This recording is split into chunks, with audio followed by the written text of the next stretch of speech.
तो आज हम आपके समक्ष पाठ 4 चांद से थोड़ी सी गप्पे, जो कि आपको पता ही है वसंत भाग 1 कक्षा 6 का पाठ 4 है चांद से थोड़ी सी गप्पे। और इसके कवि हैं शमशेर बहादुर सिंह। हम आज इसमें एक 10-11 साल की लड़की के बारे में पढ़ेंगे कि वो चांद से किस तरह से बातें करती है।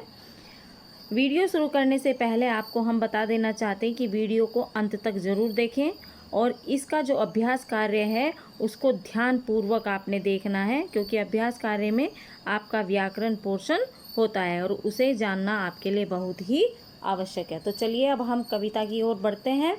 चांद से थोड़ी सी गप्पे।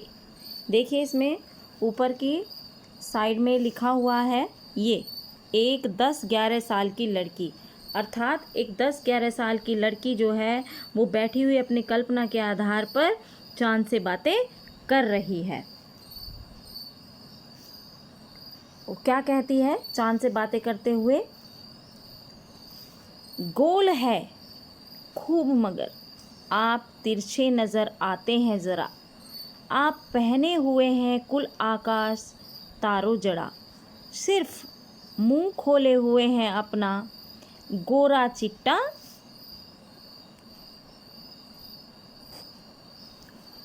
गोल मटोल।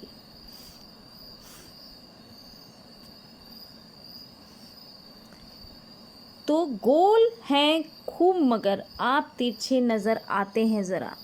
तो यहाँ पे जो बच्ची है, ये 10-11 साल की जो बच्ची है, ये चांद को देख करके अपने मन की कल्पना से उसको बोलती है चांद से बातें करते हुए कि आप गोल तो नज़र आ रहे हैं लेकिन थोड़े से तिरछे नज़र आ रहे हैं। तिरछे मतलब जैसे इंसान टेढ़ा खड़ा होता है ना, तो उसको वो चांद भी थोड़ा सा तिरछा नज़र आ रहा है। आप पहने हुए हैं कुल आकाश तारों जड़ा। तो उसको लग रहा है कि वो कह रही है कि आप तिरछे खड़े हैं, तिरछे खड़े हुए नज़र आ रहे हैं। ऐसा लग रहा है मानो पूरा आकाश जिसमें तारे ही तारे जड़े हुए हैं वो आपने पहना हुआ है। जैसे पोशाक पहनते हैं ना, कपड़े पहनते हैं, वैसे वो आपने पहना हुआ है और सिर्फ मुंह खोले हुए हैं अपना। और बोल रही है कि ऐसा लग रहा है मानो पूरा आकाश रूपी वस्त्र जो है वो आपने पहना हुआ है, उस पर तारे जड़े हुए हैं और आपने सिर्फ अपना मुंह ही बाहर निकाला हुआ है। और वो कैसा लग रहा है मुंह? गोरा चिट्टा। चिट्टा का मतलब क्या है यहाँ पे? सफ़ेद। चिट्टे को क्या बोलते हैं? सफ़ेद। ठीक है। गोल मटोल।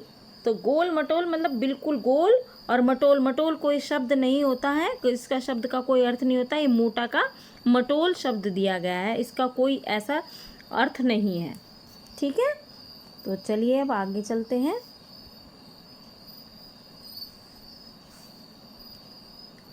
यहाँ पे आप देखिए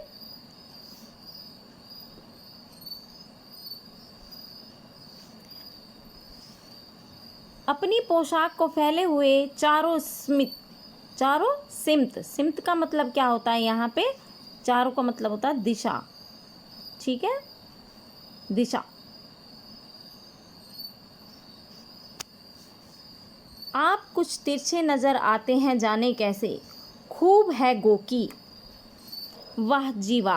गोकी का अर्थ यहाँ पे है हालांकि। हालांकि। ठीक है। वाह जी वाह, हमको बुद्धू ही नीरा समझा है, हम समझते ही नहीं जैसे कि आपको बीमारी है। आप घटते हैं तो घटते ही चले जाते हैं और बढ़ते हैं तो बस यानी कि बढ़ते ही चले जाते हैं। दम नहीं लेते हैं जब तक बिल्कुल ही गोल ना हो जाए, बिल्कुल गोल। यह मर्ज़ है आपका, अच्छा ही नहीं होने में आता है। ठीक है। तो ये छोटी सी कविता है। अब यहाँ पे देखिए पोशाक का मतलब क्या है? वस्त्र। ठीक है, वस्त्र। चारों सिमत। सिमत का मैंने आपको पहले ही बताया है दिशा। ठीक है। तो यहाँ पे कि अब ऐसा लग रहा है मानो आपने चारों तरफ अपनी चारों दिशाओं में अपने जो वस्त्र हैं, पोशाक हैं, वो फैलाए हुए हैं। आप कुछ तिरछे नज़र आते हैं जाने कैसे। और ये पोशाक फैलाने के बाद पता नहीं आप तिरछे नज़र क्यों आते हैं। खूब है गोकी। गोकी का मतलब आपको बताया मैंने, हालांकि या यद्यपि, ठीक है, यद्यपि। इसे इंग्लिश में हम ऑल्दो भी बोलते हैं। हमको बुद्धू ही नीरा समझा है, हम समझते ही नहीं जैसे कि आपको बीमारी है। तो हालांकि ये तो बड़ा खूब है, वाजी वाह, ये तो बहुत ही आपने वो समझाया हमको। क्या नीरा, नीरा मतलब होता है केवल, केवल, कि हमें क्या केवल बुद्धू समझा है, हम समझते ही नहीं जैसे कि आपको कोई बीमारी है। कि वो बोल रही है कि आप कुछ दिन तो जैसे घटते हैं तो घटते ही चले जाते हैं और बढ़ते हैं तो बस यानी कि बढ़ते ही चले जाते हैं। यानी कि आपने देखा होगा कि चांद जो है वो 15 दिन बढ़ता है और 15 दिन घटता है। पूर्णिमा में जो है वो पूरा चांद दिखाई देता है। पूर्णिमा से 15 दिन अमावस तक चांद थोड़ा थोड़ा थोड़ा थोड़ा करके घटता जाता है और फिर अमावस के दिन जो है, पूरी अमावस के दिन काली रात होती है और वहाँ पे पूरा का पूरा जो चंद्रमा है वो छिप जाता है और फिर चंद्रमा अमावस के बाद में फिर से बढ़ने लगता है और फिर पूर्णिमा के दिन तक आते आते पूरा गोल हो जाता है। तो वहाँ पे यहाँ पे वही बोल रही है वो लड़की कि आप घटते हैं तो घटते ही चले जाते हैं और बढ़ते हैं तो बस यानी कि बढ़ते ही चले जाते हैं, दम नहीं लेते, यानी कि बीच में सांस भी नहीं लेते हैं जब तक कि बिल्कुल गोल ना हो जाए, बिल्कुल गोल। यह मर्ज़ आपका अच्छा ही नहीं होने में आता है। वो कहती है कि ये दुख है आपका, मर्ज़ मतलब क्या आता है, दुख, बीमारी, ठीक है, बीमारी। तो वो कहती है कि यह आपकी बीमारी है जो अच्छी होने में ही नहीं आती, जो कभी ठीक ही नहीं होती। 15 दिन घटते हैं तो 15 दिन बढ़ते हैं, कभी आप घटते हैं कभी आप बढ़ते हैं। लेकिन उस लड़की को वो उसकी बीमारी लग रही है, अब उसे नहीं पता कि ये उसका प्रकृति है, उसका नियम है, उसका। लेकिन बच्चे हैं ना, बच्चों की कोरी कल्पना, जैसे बच्चे सोचते हैं वैसे ही होता है।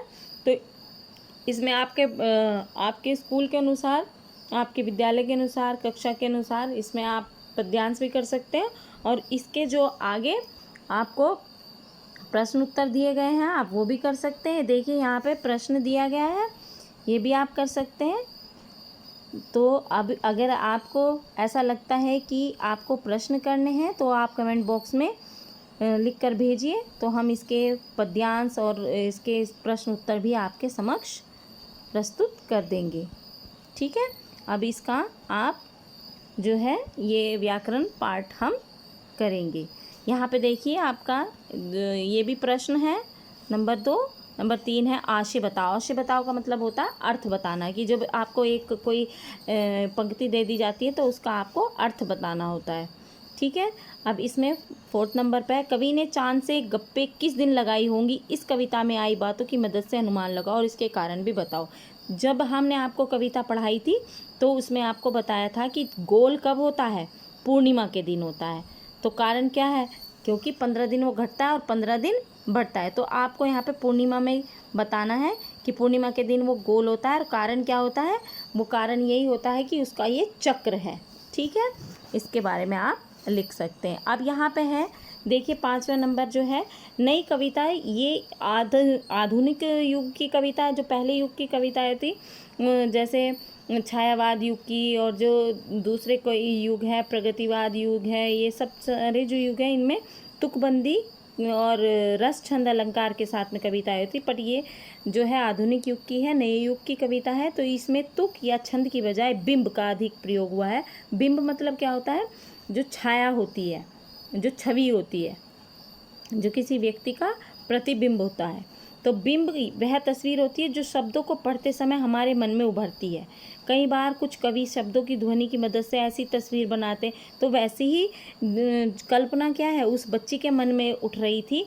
उसने वो पूरी की पूरी तस्वीर अपनी वहाँ पे आसमान को देख के, आकाश को देख करके, तारों को देख करके, चांद को देख करके उसने वो छवि बना ली अपनी कि ये मानो कोई एक व्यक्ति है और उसने कपड़े पहने हुए हैं। तो इस तरह की छवि उसने अपने मन में बना ली थी। तो उनके कई चित्र हमारे मन में भी बने। इस कविता के अंतिम हिस्से के चांद को एकदम गोल बताने के लिए कवि ने थोड़ा सा इसमें क्या किया है, थोड़ा सा अपना पुट डाला है। उन्होंने बिल्कुल जो शब्द था उसको, जबकि ये एक शब्द होता है, और उन्होंने बी ल कुल ल ये चारों वर्ण अलग अलग करके लिखे हैं, जिससे उसमें कविता की सुंदरता और बढ़ गई है। तो इस कविता के और किन शब्दों के चित्र की आकृति आप देना चाहोगे, वो आप अपने शब्दों में सोच सकते हो, लिख करके देख सकते हो, जैसी आपकी इच्छा। अब अनुमान और कल्पना आपको मैंने बताया है कि अनुमान और कल्पना आप अवश्य पढ़ा करो, इससे आपके मन में नए नए विचार आते हैं, नई नई धारणाएं उत्पन्न होती हैं और आपकी उत्सुकता भी बढ़ती है कि आपको करना क्या है। देखिए, इसमें कुछ लोग बड़ी जल्दी चिढ़ जाते हैं। यदि चाँद का स्वभाव भी आसानी से चिढ़ जाने का हो, तो वह किन बातों से सबसे ज़्यादा चिढ़ेगा? चिढ़कर वह कि उन बातों का क्या जवाब देगा? अपनी कल्पना से चाँद की ओर से दिए गए जवाब लिखो। ये आप सोच करके अपने आप लिख भी सकते हो और अपनी कक्षा में इसको विचार विमर्श के लिए भी रख सकते हो। ठीक है। अब यहाँ देखिए, यदि कोई सूरज में से गप्पे लगाए तो क्या लिखेगा? अपनी कल्पना से गद्य या पद्य में लिखो। इसी तरह की कुछ और गप्पे निम्नलिखित में से किसी एक या दो से विचार करके आप लिख सकते हो। यहाँ पे नीचे 4 आपको शब्द दिए गए हैं। देखिए, पेड़, बिजली का खंभा, सड़क, पेट्रोल पंप। देखिए, चीज़ें तो हमारे सामने बहुत होती हैं, घर पर, बाहर, जहाँ हम आते जाते हैं वहाँ पर, दोस्तों में हमें कुछ ऐसी चीज़ें दिखती हैं। लेकिन ये है कि उन चीज़ों को हम किस नज़रिए से देखते हैं वो हमारे ऊपर डिपेंड करता है। कभी साइंटिस्ट देखे होंगे आपने, चीज़ें उनके सामने भी वही होती हैं जो हमारे सामने होती है, पर वो उनके अंदर क्या होता है कि कब, क्यों, कहाँ, कैसे। जब उनके ये प्रश्न आ जाते हैं तो वो चीज़ को उलट पलट कर देखते हैं और उन्हीं में से वहाँ से उनका नया आविष्कार निकल कर आ जाता है। तो इसी तरह से आप अपने विचारों को भी रख सकते हो। आप अपने विचारों को यहाँ पे लिख करके दूसरों को बता भी सकते हो और विचार विमर्श करके दूसरों के साथ अपने मन की व्यथा को भी नाप सकते हो। भाषा की बात मैंने आपको बताया ही है। ये भाषा की बात है। यहाँ पर भाषा की बात यानी व्याकरण।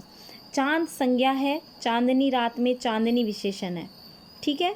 तो यहाँ पे आपको पता ही है कि विशेषण क्या होता है। मैंने आपको पहले चैप्टर में भी बताया था कि विशेषण संज्ञा और सर्वनाम की विशेषता बताते हैं। और यहाँ पे जितनी भी संसार में वस्तुएं हैं वो सब क्या है? संज्ञा है। संज्ञा के दोहराव को रोकने के लिए हम किसका प्रयोग करते हैं? सर्वनाम का प्रयोग करते हैं।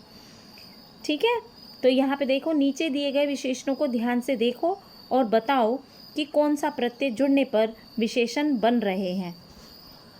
इन विशेषणों के लिए एक एक उपयुक्त संज्ञा भी लिखो।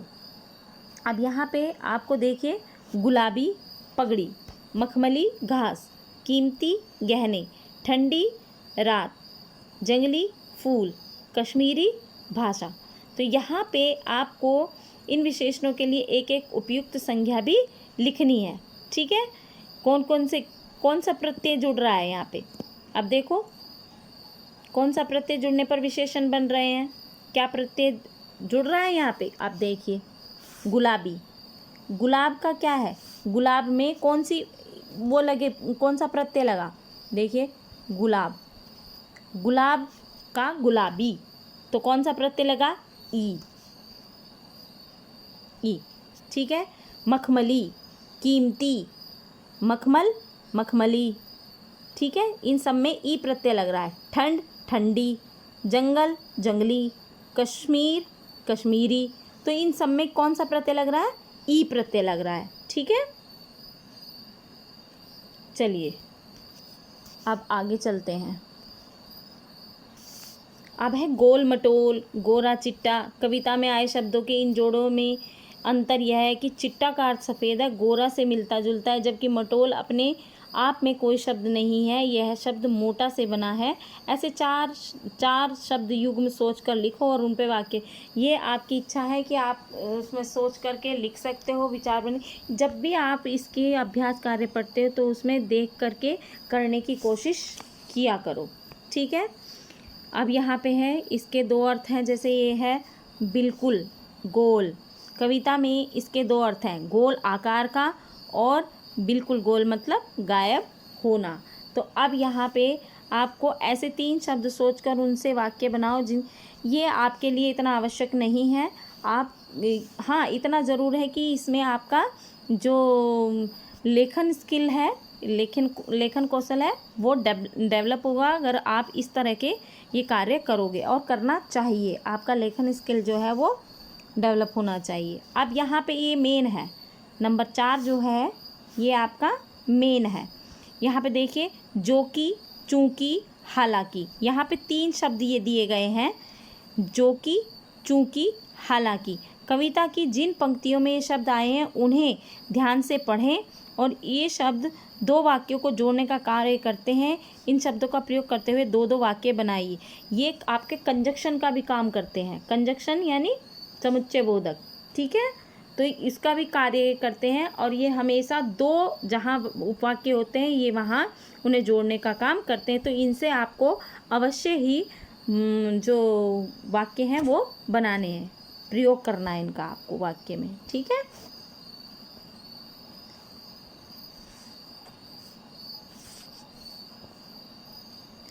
आप देखिए यहाँ पे नंबर 5, गपशप, गपबाजी। क्या इन शब्दों के अर्थ में अंतर है? तुम्हें क्या लगता है? लिखो। गप क्या होता है, गपशप क्या होता है, और गपबाजी क्या होता है? ये तीनों में कोई अंतर है? अगर आपको लगता अंतर है तो आपने इसमें करना है, वैसे तो कोई अंतर है नहीं। गप क्या होता है? गप लड़ाना यानी बातें करना, गपशप करना तो भी बातें करना, गपबाजी करना तो भी बातें करना। लेकिन आप इन्हें वाक्य के आधार पर 3 वाक्यों में लिख करके आप इनका कि इनमें अंतर क्या है ये आप समझ सकते हो। वैसे इनमें कोई अंतर है नहीं। अब है यहाँ पे कुछ करने को। यहाँ पे क्या तुम जानते हो कि दुनिया भर में कई प्रकार के कैलेंडरों का इस्तेमाल होता है? नीचे 2 प्रकार के कैलेंडर दिए गए हैं, इन्हें देखो और प्रश्नों का उत्तर दो, ठीक है। यहाँ पे आपको देखिए, हमारे जो कैलेंडर होते हैं, एक तो इंग्लिश के कैलेंडर होता है, जैसे जनवरी, फरवरी, मार्च, अप्रैल, मई, जून, जुलाई, ये हमारे होता है इंग्लिश कैलेंडर, ठीक है। अब एक कैलेंडर होता है हमारा जो हिंदी कैलेंडर होता है, जो चैत्र से चलता है। चैत्र, वैशाख, ज्येष्ठ, आषाढ़, श्रावण, भादो, सोज, कार्तिक, महा। तो ये इस टाइप से हमारे 12 महीने हिंदी में होते हैं, ठीक है। श्रावण, आषाढ़, भाद्रो, ठीक है, कार्तिक, माघ, फाल्गुन।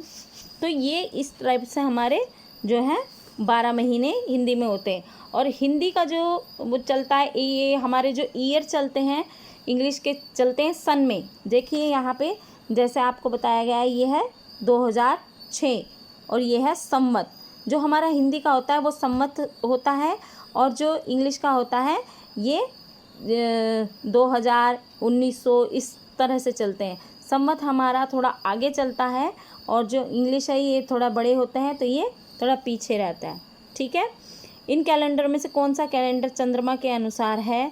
क्या हमारे आसपास इन दोनों कैलेंडरों का इस्तेमाल होता है? यदि होता है तो किन किन मौक़ों पर? कृष्ण पक्ष और शुक्ल पक्ष का क्या अर्थ है? कृष्ण पक्ष और शुक्ल पक्ष मैंने आपको बताया है कि कृष्ण पक्ष कहाँ से होता है, जब हम से चलते हैं, अमावस से चलते हैं तो कृष्ण पक्ष होता है, और जब पूर्णिमा से 15 दिन अमावस तक चलते हैं तो वो जब अमावस से और पूर्णिमा तक जाते हैं तो शुक्ल पक्ष होता है, और जब पूर्णिमा से अमावस तक जाते हैं तो कृष्ण पक्ष होता है, ठीक है। कृष्ण पक्ष तब होता है जब पूर्णिमा से हमारी धीरे धीरे अंधेरी रात आती है, तो वहाँ कृष्ण पक्ष होता है, और जब अमावस से धीरे धीरे रोशनी आती है तो वो शुक्ल पक्ष होता है, ठीक है।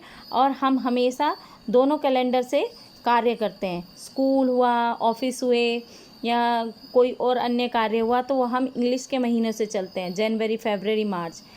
लेकिन जो हमारे त्यौहार आते हैं वो कार्तिक महीने में, जैसे दीपावली होती है वो हमारी कार्तिक महीने में आती है, होली होती है वो फागुन के महीने में आती है। तो इस तरह से ही, और जन्माष्टमी जो होती है, श्रावण के पूर्णिमा के दिन हमारी जो श्रावण का जो पूरा महीना ख़त्म हो जाता है, जब पूर्णिमा आती है तो रक्षाबंधन होती है। उसके ठीक 8 दिन बाद जो आपका भाद्रव महीना होता है तो उसमें आपके 8 दिन बाद जन्माष्टमी मनती है। तो हमारे यहाँ दोनों ही कैलेंडरों का प्रचलन है। ठीक है, आप देखिए यहाँ पे चांद से संबंधित कुछ कविताओं के बारे में जानकारी इकट्ठी करो और उसे कक्षा में शिक्षक को सुनाओ। वो आपकी रुचि के आधार पर है, ये आपको करना चाहिए और फिर अपनी कक्षा में इसको बताना भी चाहिए और डिस्कस करना चाहिए और कविता सुनानी चाहिए अगर आपको रुचि है तो। ठीक है, अब है ध्यान देने योग्य शब्द। कुल यानी सारा। ठीक है, यहाँ पे देखिए कुल यानी सारा। ठीक है, ये आपको दिया ही गया है यहाँ पे। अब यहाँ पे देखिए सिमत। सिमत का मतलब यहाँ पे क्या है? दिशा। ठीक है, कुल का मतलब सारा, गोकी का मतलब हालांकि या यद्यपि, जो कि मैंने आपको बताया ही था पहले। इसमें इसको इंग्लिश में ऑल्दो भी बोलते हैं। दम यानी सांस, मरज यानी बीमारी। ठीक है, तो आपको ये आशा करती हूँ कि यह वीडियो आपको पसंद आई, या पसंद अगर आ रही है तो लाइक, शेयर और सब्सक्राइब करना ना भूलें। धन्यवाद।